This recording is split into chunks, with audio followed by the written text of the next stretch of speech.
Both are in listen-only mode. Okay, so good afternoon and thank you for joining our webinar, Defending Against the Social Threat, where we'll go into why AV, firewall, and filtering don't provide the kind of protection that they used to. My name is Annie Stovall. I'm the Senior Product Marketing Manager for M86.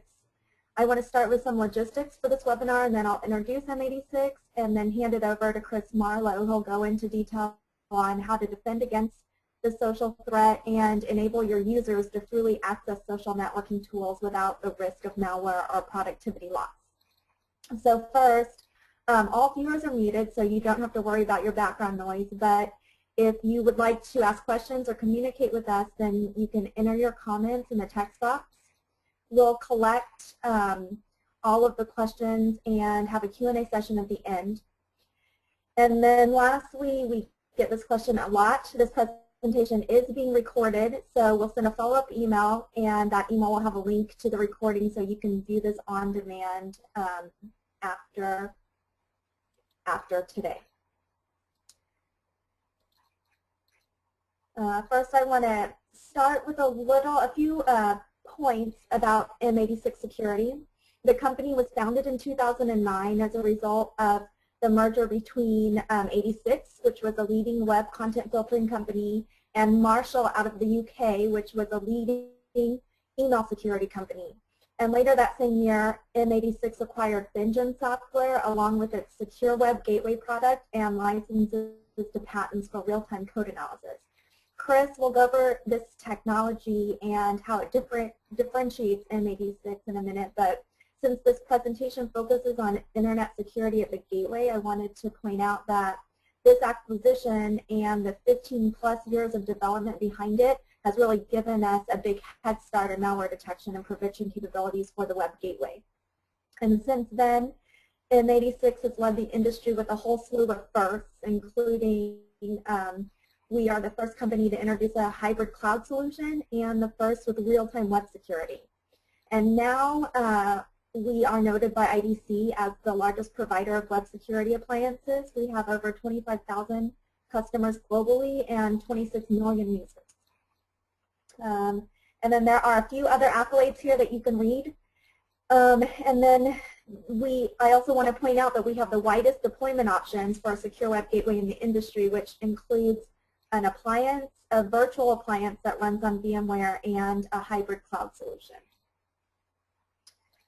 Now, the background on the company that I just gave you is good information, but this is where it really benefits you as a prospect. So as you've probably not been able to ignore, the explosion in internet and network technologies has changed the business-to-business IT industry for good. New far-reaching, low-cost Web 2.0 and social media platforms have really grown into productive tools for business managers, and by all accounts, their popularity is only on the rise. But because of widespread use of these new tools, the management is also a lot more complex, and we're seeing risk assessment and compliance managers having to be involved now. The new connectivity devices and platforms mean that infrastructure managers are now involved. And then, of course, in this economy, anything done these days either needs to be less expensive or show a lower TCO or a higher ROI very quickly.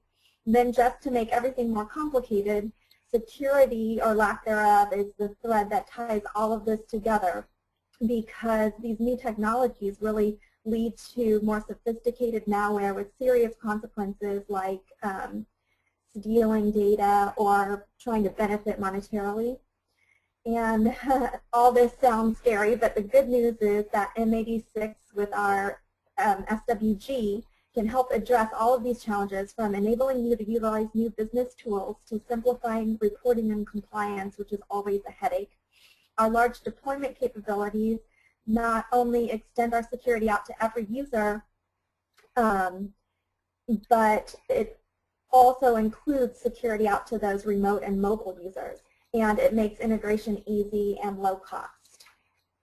So now to take you into more detail on these challenges, but more importantly to provide you solutions, we have Chris Marlowe, who is the M86 Senior product manager. Thank you, Annie. Sorry, let me hand you over controls.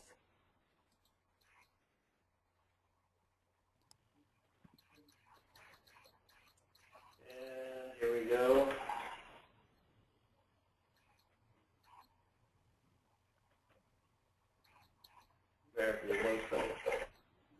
Okay. So I assume you can see my screen here. Could someone let me know if that's true? Yes, we can, Chris. Okay, thanks very much. So welcome everyone, and thank you for attending the M86 Web Security Seminar. What I'm going to be doing is going over a little bit about what's going on in our industry, what malware folks are doing, what's the current wave out there as far as their attacks and how they're building those, and then how we're responding from a security perspective, what the analysts are saying, and then we'll go into best ways for addressing the threats as we see them in our market today. So common security concerns. What's really sneaking into your network? Is your web security working for you, or are you frustrated and being bombarded by malware? What malware may have slipped past your security solutions that you may be unaware of? And is your network protected? So let's find out what's going on. And the best place to start, I think, is talking about what's new, and that's crimeware, the new state of the industry. So currently, the annual costs of taking care of crimeware are by far outpacing what is being spent in the security market to protect against it. And really feeding the fuel and adding fuel to the fire is the Web 2.0, creating a fertile ground for attacks. Web is a critical application. 80% of network traffic is now HTTP. We have an increased reliance upon the web due to the Web 2.0 application, social media, cloud services. And it's really a cost-driven movement. Outsourcing non-core apps, CAPEX and OPEX shifts, as well as cost reduction applications. So because this is so readily available to us and does a great job, allows us to market our companies better, allows us to communicate more freely, but with the added flexibility comes increased risk. So you can see here the primary attack vector is the web. 92% of the malware attacks come from the web. And they're becoming more dynamic, more targeted, and they're on legitimate websites. So 54% of the attacks are dead in less than 24 hours. So I can sit here and go to a website, and then one of you guys can go, and it'll be fine. One of you folks can go out to the website in 15 minutes and get infected. And then another one can go in a few hours, go and not get infected. So how do you manage that? Also, companies, 50% of companies are being hit by these attacks for those reasons, because they're being very creative in the way they're doing it, and 84% of malware comes, as I mentioned, from legitimate sites. Why is this happening? Well, crime web is a real business. There are companies out there who build attack software that you can buy, just like you can buy Outlook or Exchange, rather. And just like you buy your Microsoft, they have licensing. They also have service and support for you. So they'll help you build these attack vectors. For example, the guy that developed Zeus has merged his crimeware company with another crimeware company. They're making a super Trojan out there. That's currently what's happening in the market today.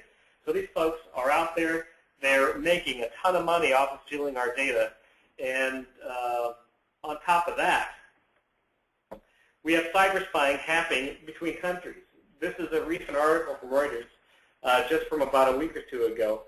And it talks about cyber spying. You know, as America and China grow more economically and financially intertwined, the two nations have also stepped up spying on each other. Today, most of that is done electronically with computers rather than listening devices and chandeliers or human mold tuxedos. So the James Bond days are kind of in the past.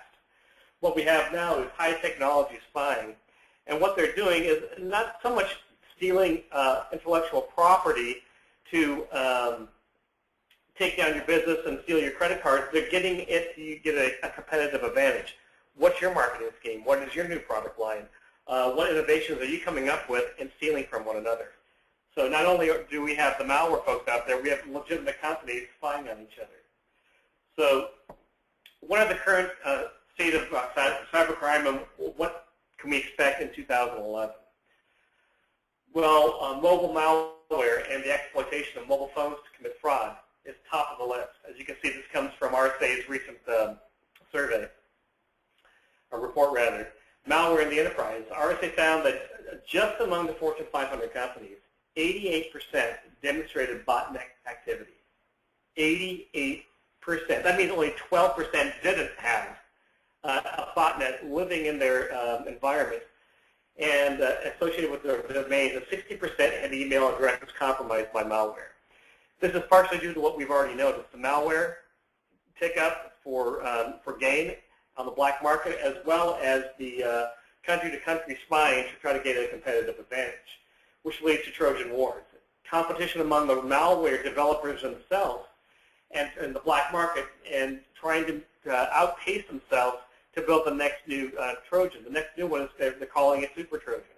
I don't know much information about it. All I know is it's being built, and it's going to be much worse than the Zeus virus ever thought of being. The Zeus was the most effective at stealing information in history. So an increase in privately developed Trojans designed to conduct highly specialized attacks will continue to proliferate in the wild. An evolution of phishing attacks and spear phishing, that's using email, a combination of email and internet, to gain the organization's information and to target them. These are going to be targeted attacks. So in conclusion, cybercrime is near and present threat for all organizations. While primarily focused on the consumer and financial industry for many years, cybercrime definitely made a shift into enterprise and cybercriminals are working every day to create better technology that will lead to larger payoffs. They're switching their methods and hitting by targets to yield information. Someone trying to communicate with you? Okay. As experienced by one organization, it's the cybercriminals just 4 hours to overcome a countermeasure that had taken them 4 months to develop. So this is a big deal. Moving on.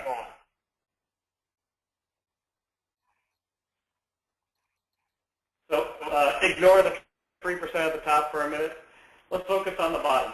Here's what is going on and what's the legacy of the system industry. You get your base AV, URL filtering, and reputation. 90% are covered by the security technologies, okay? Here's what's really going on. Because these are unable to take care of those target attacks, the sites that are infected 1 minute and not infected the next, and because they're so innovative in creating this, it's getting past all this. So there's a 60% gap in what they're able to not take care of. Why has this changed? Because malware has become more dynamic, prolific, more stealthy, and it is targeted towards specific organizations to get around their infrastructure and their security measures. So here's what has not changed. We're becoming more mobile. We're becoming more cloudy. And we're getting more malicious activity. More mobile by the use of personal devices in the workplace, such as iPads, iPhones, Androids. They're increasing at a dramatic rate, and not only for consumers, but businesses as well. So how do you manage that as an IT professional? It's almost unmanageable. The cloud is a huge deal. We have LinkedIn, Facebook, YouTube. Facebook started in 2004. By 2008, they had 100 million users and have grown by a staggering 100 million users each year since. In January of 2011, they announced that they had 600 million users with revenues of $2 billion per year. Facebook surpassed Google as the most visited site on the web this year. YouTube was founded in 2005. By July of 2006, they announced that 65,000 new videos are being uploaded daily with 100 million video views per day. In May of 2010, they reported 14 billion, that's with a B, billion, videos viewed. And in 2007, it was estimated that YouTube consumed as much bandwidth as the entire internet did in 2000. And YouTube is the third most visited website behind Facebook and Google. LinkedIn, as many of us know, was founded in May of 2003. And as of March of this year, they have 100 million registered users in more than 200 countries and territories worldwide. And they grow by one new user every single second.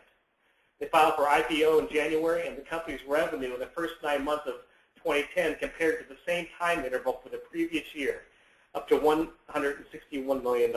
In December of 2010, the company was valued at $1.5 billion. The landscape has changed over the last 10 years, really over the last 5, dramatically. Let's talk about more malicious. Industry-wide recognition of the problem. With everything I've just said, when surveyed by Osterman Research, customers said 42% of customers say the problem is getting worse. That's probably because they didn't listen to my presentation. And if they had, probably 90%, giving the 10% to disagree, right?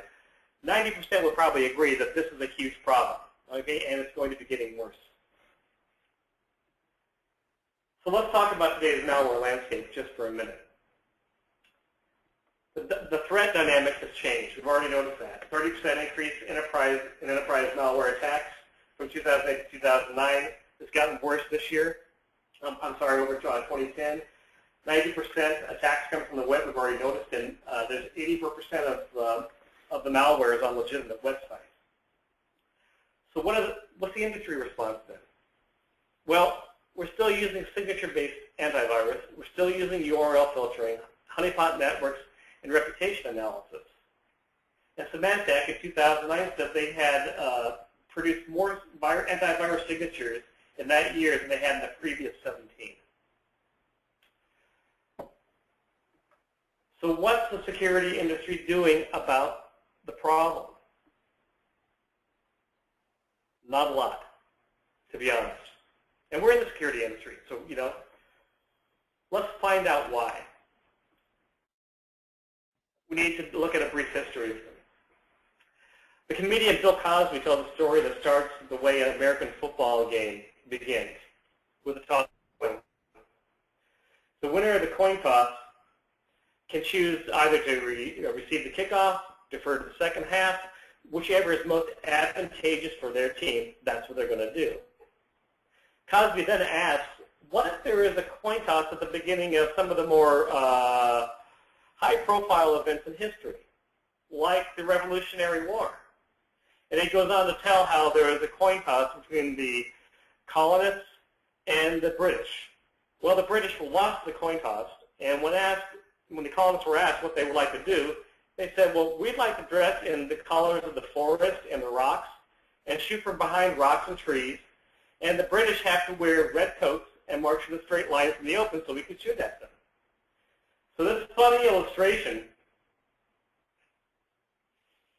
outlines a serious issue. The British represent convention. This is the way it's always been done. Because the colonists have been fighting Indians, they have learned new ways of fighting. They learned that guerrilla warfare is much more effective, especially when they had reduced numbers and without the formal training of the military that the British had.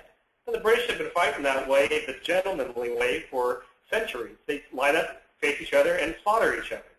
Well, the colonists thought there was a better way. And their innovation speaks to us, because the innovative thinking gave them a distinct advantage. Similarly, the security industry has done the conventional thing, AV, web filtering, website reputation, for decades, while the creators of malware are constantly creating new innovations. We cannot expect to achieve the upper hand in this battle against malware by using conventional thinking. One of my favorite guys is Albert Einstein, and he said insanity is doing the same thing over and over again and expecting different results. I want to ask you, isn't that what the security industry has been doing for years? So, what are the common methods? Firewalls, the next generation firewalls. Now, let me just say, this stuff is all necessary. This gets the known threats.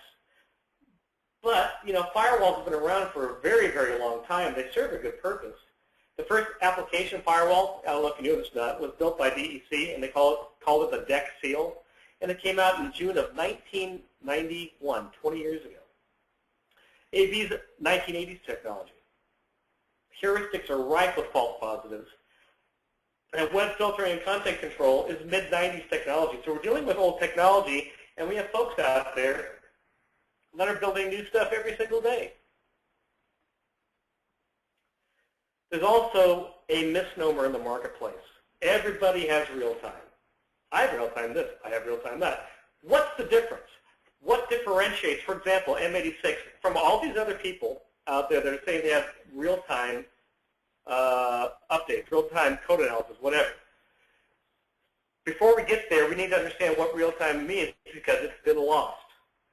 What it actually means is the actual time during which a process takes place or an event occurs in real time, at once, instantaneously. All right? What does real time mean to our to most companies?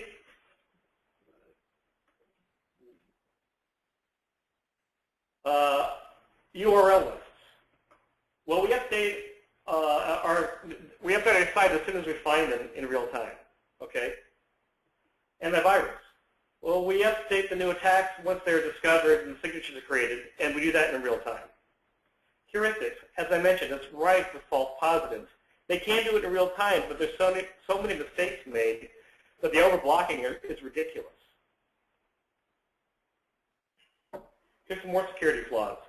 Firewalls and next generation firewalls.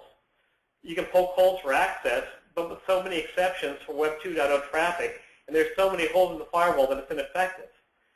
And with the onset of, I don't know if you remember the article that came out last year, it's called The Web is Dead. Basically it said the days of port 80 and port 443, the standard internet ports, the days of those being the dedicated ports for getting access to the internet are over. Applications like Skype and Google Apps will use any port that is available to get out. And if you don't have a solution that's able to take care of that and monitor that, you're not going to be able to control outbound traffic, and also who's coming in. And you need to have that open for your folks in order to have the Web 2.0 activity that they are going to be requesting. As an IT professional, we've got to be prepared. Signatures and heuristics are guesswork and are reactive. URL lists are so necessary. They get that low-hanging fruit, and they're a real productivity tool. And they used to provide some protection when you end up sites where the carriers of malware, but now with so many legitimate sites getting hacked, lists or reputation don't work anymore for security. Real-time scanning and classification, it just means the site is classified, and as it's scanned, and then adds to the master list of sites immediately. But what happens if that's a legitimate site, and all of a sudden it's not affected anymore, and you just can't get to it? So what do we do? Another one of my favorites, George Patton. If everyone is thinking alike, then somebody is not thinking. I would say there is more than a somebody not thinking. There are a lot of people not thinking. So how do we remediate these security flaws? Well, Frost and Solomon say in today's dynamic web-based threat environment, it is necessary for organizations to have real-time, proactive threat protection at the web gateway, preventing malware from penetrating an organization's network. Gartner says the secure web gateway is a critical tool for protecting endpoints from various forms of malware and other security risks, and for monitoring and controlling potentially dangerous web traffic. These are what the analysts are saying. So how can M86 help you with this conundrum of the malware out there being there one minute, gone the next? How do we keep your people productive, protect them when the website is affected, and give them access as soon as it's not? How do we go about doing that? with the M86 Secure Web Gateway, I'm just going to reiterate a little bit about, what Andy said. We are the leading vendor of web and email security solutions. The technology behind the Secure Web Gateway was developed initially in 1996. We've been doing this for a long time, and we have developed this over the last 14 years, almost 15 years, and we have patents that no one else can touch because there are patents. We're the only, and I want to emphasize only, proactive web malware provider, and I'll show you exactly why in just a second. With over 25,000 global customers and 26 million users, we're a Gartner visionary for web and email, and we have won many, many awards for this technology. So here's the first slide that shows how we're different. This is just a quick look at our competitors and what they're able to do. Behavioral rules, real-time token, search antivirus and heuristics, and content filtering. But what about handling concatenation of information, code that's been obfuscated, Flash and PDF, DOM support, handling code splitting? These are advanced technologies that we are able to handle. And don't take my word for it. We've just got an accreditation from CESG, which is a common criteria accreditation over in the UK. We made these claims to them. 12 different claims were tested and proven, and the highlights were these. We are the only secure web gateway that has been tested to stop zero-day and unknown malware without requiring signature updates. Folks, this is real time. We're reading the code as it comes in. We proved we did it without the gateway making any calls outside of our system. We didn't have to check any updates. We didn't have to check any databases. But WebSense, McAfee, Bluecoat, and Ironport have to. We proved we have dynamic web repair. That's our ability to, if you have a page, but just a piece of the code is either malicious or is suspicious, we can disable it and still serve the page up. Of course, if the site's infected, it's going to be trying to infect you, we're going to block the entire page. We proved our DLP capabilities, our ability to work with have a hybrid laptop users, have them roaming around the campus outside of your perimeter, and have our cloud scanners still protect them from zero-day attacks. So don't take my word for it. This has been proven by third-party information. So at M86, how is real-time different? Well, we tend to believe what the dictionary's definition is. Real-time means right now, instantaneously. So how do we do it? I'm going to talk at a real high level. I'm not going to get real technical on you here, but you have users, and your users use files like PowerPoint, Office documents, and PDF, and in their web pages they have JavaScript and HTML, and there's executables, and you name it, Flash video. Well, this goes into a common web page. This web page is then sent to our Secure Web Gateway, and we analyze it. We speak their language.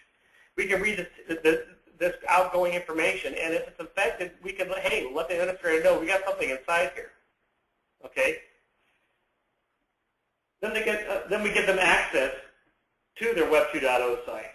Conversely, when the information is coming inbound, we're going to scan it coming in, those same files, to make sure they're clean. We're going to read that web page again. We're going to read the content because we understand the language, because we can read that, and this happens, by the way, in the blink of an eye, literally between 10 and 20 milliseconds. That is literally about the time it takes to blink your eye, so there's no noticeable impact on your end users. We're going to make sure this code is clean, so when it delivers up to your end users, they can be confident.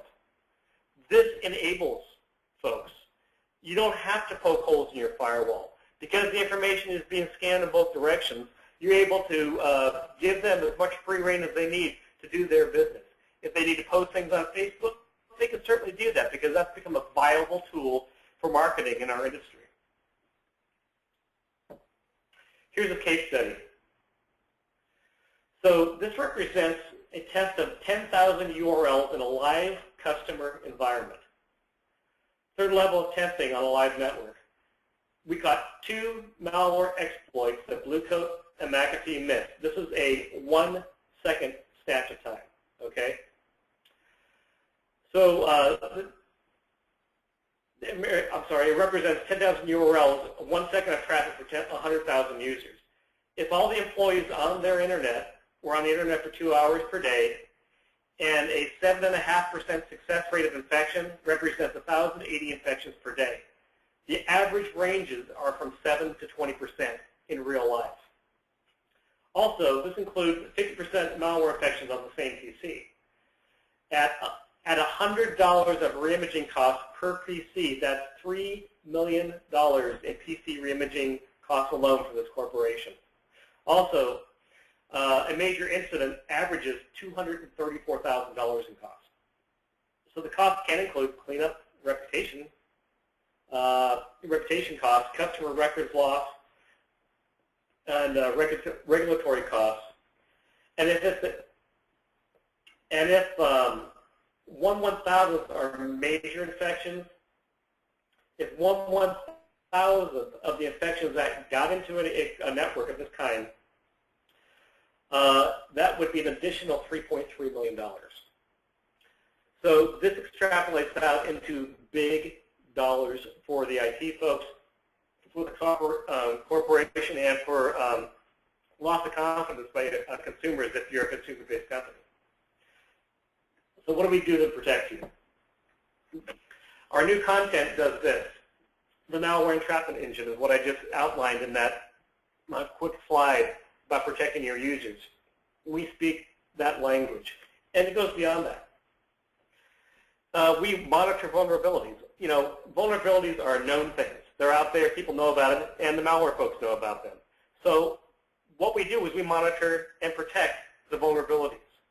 If it doesn't matter if they come up with a billion different ways to try to exploit that vulnerability, we're going to protect it because they're trying to access the vulnerability. They're trying to get into your environment by leveraging that vulnerability in your OS, in your browser, whatever.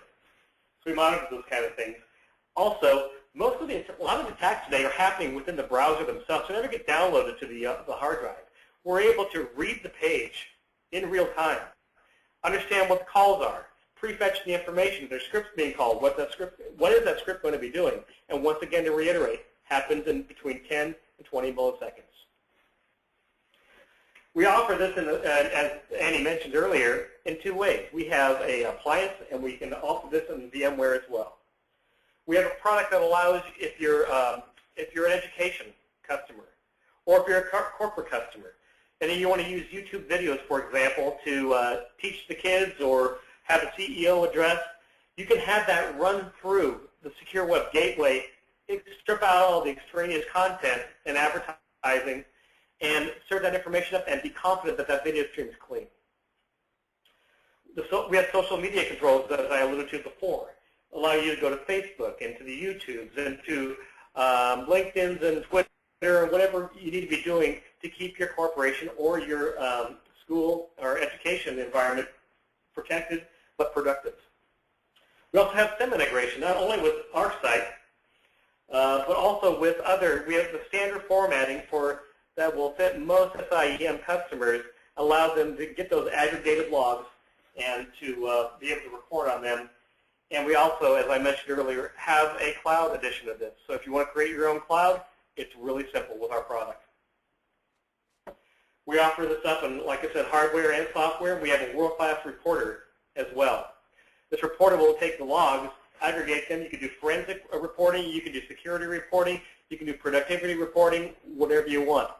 It's a graphical GUI UI, and the output is phenomenal. You can schedule these reports to run as well as executive reports. If your executive team needs to have reports every Monday on their desk, you can look really good and not have done a lot of work. So that's the presentation. We've covered a lot. We've covered the landscape of the malware, the failure of our industry to address that, and how we can help you address that with the M86 products. What I'd like to do now is open the floor to questions, if there are any. Okay, Chris, we do have a few. So the first one is, How does this affect traffic coming in through a VPN? That's a great question. So I work I'm a remote worker as well. So the VPN is not going to be affected. You'll be able to allow the VPN in and create a special rule for that. That's not a big deal. It's a simple setup process. Okay, the next question is that I've received. How do you have a commercial product, or do you have a commercial product for private users? So what I'm showing you today is really meant for larger corporations. Could you use this for our home environment? Absolutely. You know, when it comes to it, if we're protecting the internet-bound information, whether that's you're going to a bank or you're going to Facebook, doesn't matter. We're going to protect you inbound and outbound on that information. So by all means, you can use it for that. Okay, is the SWG a replacement for my R3000? That's a great question. So kind of some similarities and some completely different technology at the same time. The R3000 is a great web filter, and we already talked about that technology a bit. This will sit off a spam port or a mirror port. What it does differently than the SWG that I've shown you here, it watches all ports. It allows you to control applications across all ports. Is it a great security device? No, it's not. It's great for URL filtering and to monitor apps and do things like bandwidth control and monitoring how much you can use the how those applications are being used.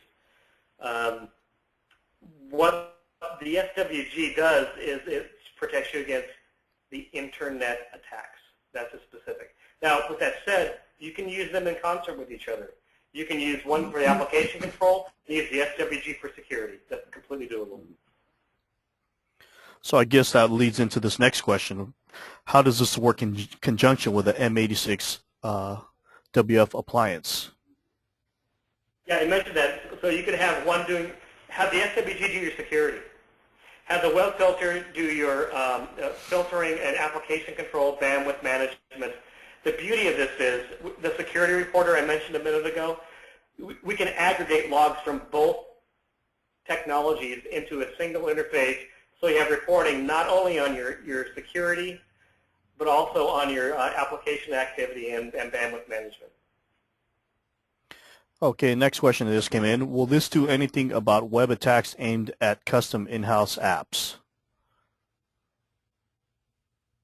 I don't understand the question. Can you elaborate? If they can elaborate, we'll return to that question. Let's see. Do you have software client for my users' laptops when they leave my campus? Yeah, so that was a cloud. Okay. We have an offering that's on-premise. We also have a hybrid, which means while they're on campus or off-premise, they'll be protected by your local scanners. When they go off campus, you can have cloud scanners, so no matter where they travel, whether it be in the United States or any other country in the world, you can have scanners globally based that will keep them protected no matter where they are. Going back to the previous question, if you have homegrown apps inside, if the question was, how does the SWG affect that? It won't. It's not going to affect your legacy applications at all. And sometimes the concern from customers is, I got this old technology that was built 15 years ago, and I want to make sure it's not going to be broken if I put the SWG in. Absolutely not. Okay. So can it do anything to prevent SQL injection or similar attacks against custom apps? Okay, so if this is web-bound traffic, yes. If this is traffic that's traversing your network internally, for example, if you're accessing a SQL database internally, that's not going to do anything there. If it's been injected into a website, absolutely. Okay. A lot of good questions. Malicious code that is embedded in graphics. How does it work against this? Okay, so we're reading this code in real time, and something that the our malware entrapment engine does really well. I hate to use this because it's old, kind of an old lingo, but artificial intelligence. Remember that? We have a secure web gateway that's able to think. Because we can read the code, It can take a look at the information coming in, and if it's a Java problem, okay, I'm going to send it to my Java scanner, have it look at that.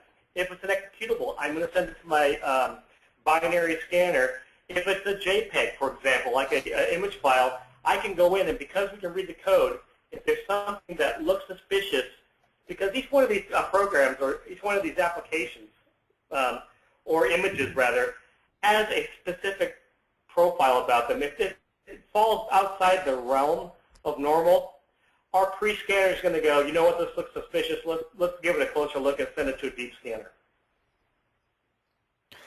Next question. Can it decrypt HTTPS or SSL traffic? Absolutely. So what this Secure Web Gateway is a proxy. So when a user requests a web page, let's use a bank, for example. That's a SSL connection. So the user is going to go, and that call is going to be intercepted by our proxy, and our proxy makes that call on behalf of that user.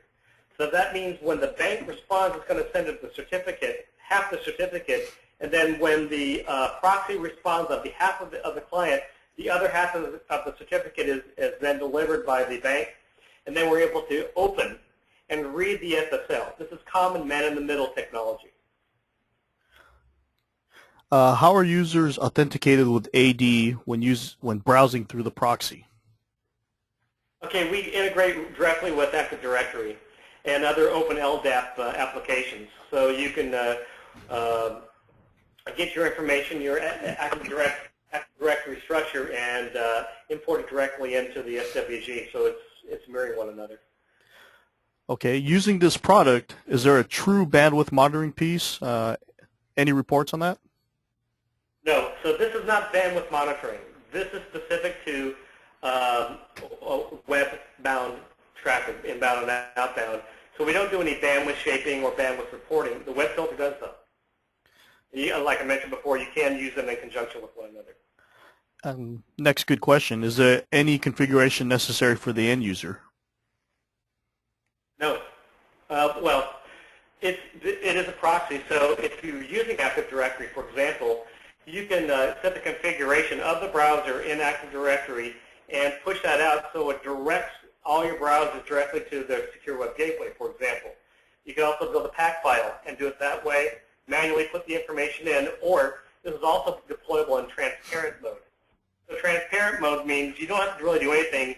Anything going to the internet is going to be routed automatically through the Secure Web Gateway. So you have a lot of deployment options. How are threats transmitted or handled via HTTPS? I think I just answered that. Okay, perfect. That's the same thing as SSL. Okay. How does your product affect network performance? Yeah, as I mentioned, it's negligible. I mean,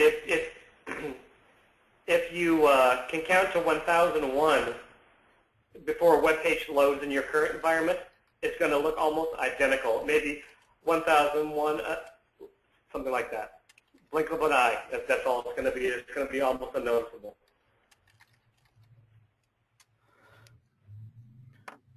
Okay, will this replace my Cisco firewall?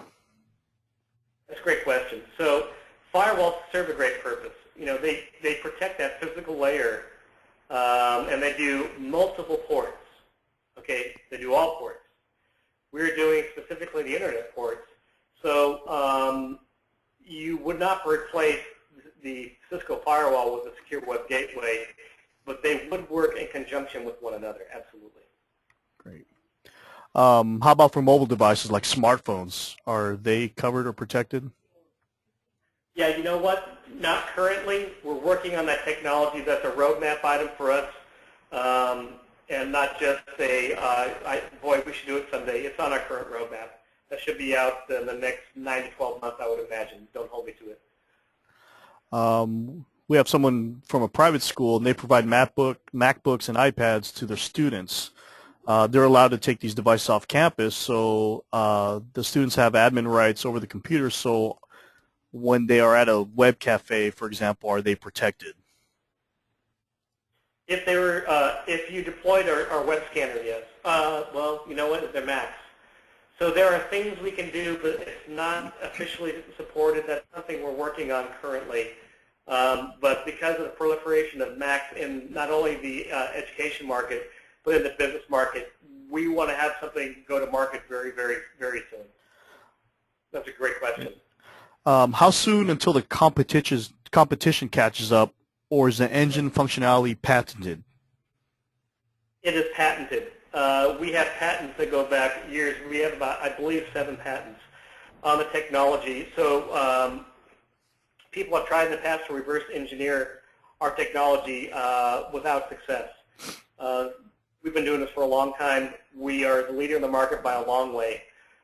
It would take them quite a while. They'd have to come up with something completely different, a completely different technology, and who knows if that would work or not. Where we've had years in the security market specifically with real-time code analysis, and I mean real-time code analysis. So it would be very difficult for them to come up with the same level that we're at right now. Okay, we have just a few more questions left. Do we have a VM solution for this, or is it just hardware? Oh, no. Yeah, we have a virtual offering. Both, I apologize if I didn't make that clear.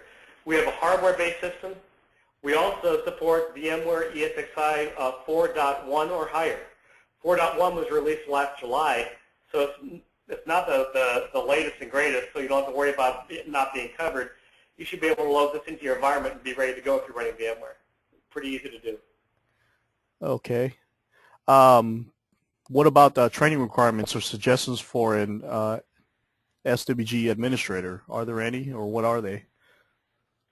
Yeah, so there are training options that we offer and consulting options. It really depends on if you've used a secure web gateway type device in the past. I would suggest doing a rollout with for example, one of our SEs to spend a day or so with you to help get you up and running, to make sure you understand what's going on. And then there's additional training available if you so wish, but it's not really that difficult to understand. It's basically an IP address, your DNS information, your gateway information in, and then you point your browser to the secure web gateway, and you're up and running. Then it's just about the policies. We have pre-configured policies in the interface for you. The time spent with the SE is just kind of getting used to the interface. That's pretty much it. The technology is pretty simple, but very granular. Going back to the question about SSL or HTTPS, is it necessary to purchase a separate module for this? No, it's not. That's built in. Yeah, there's several people out there in the market today, competitors in the market today who say, oh, you want SSL? Well, that's going to be a little bit more. We don't do that to you. We give you everything you need out of the box. Okay, last question. What happens when other software vendors, quote-unquote, upgrades or patches messes with your software? Does it render our software unusable for a length of time at all, or do we just override it? We don't really, you have the option of running Signature AZ within our product, Kaspersky, Sophos, McAfee, and we have our own URL list. In the time we've been in business, I can't remember that ever happening. And we run it it's a closed, hardened system, so it's not going to. No, so I know what you're talking about is when you like the AV vendors and they have a bad update and whatever. We test the updates before we release them to our system, so we don't have to rely on them and their updates because of our real-time code analysis. We just use them to get the low-hanging fruit, so to speak. So it's not really critical to get their latest and greatest update, and we want to test that before it goes in. Great, and it looks like our last question has just come in. Does this replace the M86 web filtering recorder? You know what? It could, but like I said, it's different technology. They kind of do two different things. So I replace until we're able to do the application control the same across all ports, which is on the roadmap, the SWG, for the not too distant future. I would say no. At that point in time, when it's available, then I would say yes. Okay, that was our last question, Chris. Thank you all very much. I hope it was beneficial for you. I enjoyed the opportunity to present to you. Thanks, Manny. Thank you. Goodbye, everyone. And we will be sending this webinar recording to you in the next day or two. And you have a good afternoon.